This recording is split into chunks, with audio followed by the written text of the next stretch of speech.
So we're midway through the afternoon here at Long Beach, and we've got weather conditions that we just didn't expect. So I've come into the team garage just to see what's happening and how repairs have gone to the OO55 car.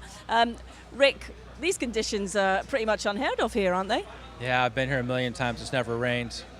And Mike Koger, our tire guy, was saying he's never even mounted rain tires here in the past. So we thought we'd get away with the morning session maybe being dry, but 5 minutes before we went out, it started to rain.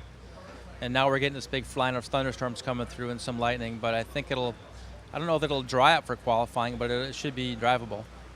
Now, obviously earlier on during that practice session, Christoph had an incident on track. The car's come back, and I'm looking at it now, and it seems as if it's sort of all repaired, ready to go.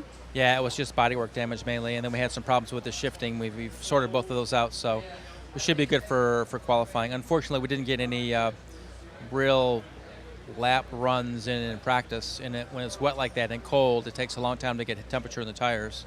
So it'll be a little bit of a crapshoot, and then tomorrow's supposed to be dry, and we haven't run this track on the dry here, so with these cars. So it'll be challenging for sure.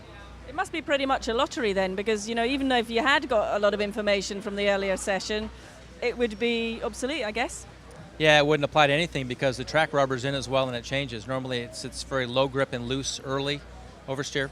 And it tightens up as it goes, and in the race it's a lot of understeer.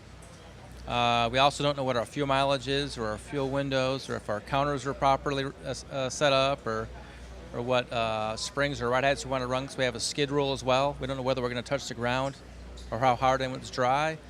We do have a 10-minute recon window for the race. We'll have to run 3 or 4 or 5 laps in the recon just to kind of get a feel for where we are.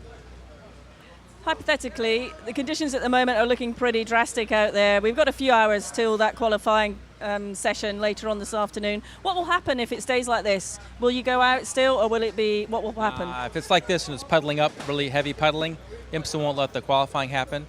Also, each class that qualifies, each separate group, has to have a minimum amount of time on the track for qualifying to be a valid session. If any one of those doesn't get the full amount of time, the minimum amount of time, then they go by points. So I don't think it's going to be this bad in qualifying, but if it is, we're looking good because we are first in points, so it should be qualifying on the pole. Otherwise, I still think we'll be okay. Must be frustrating for everyone. I guess all the other teams are in the same situation, really, aren't they? Yeah, and it makes a really long day, too, when it's like this, when the weather's just bad. But, yeah, it's tough. It's going to be tough. It'll be entertaining, though. Thanks, Rick. Thank you.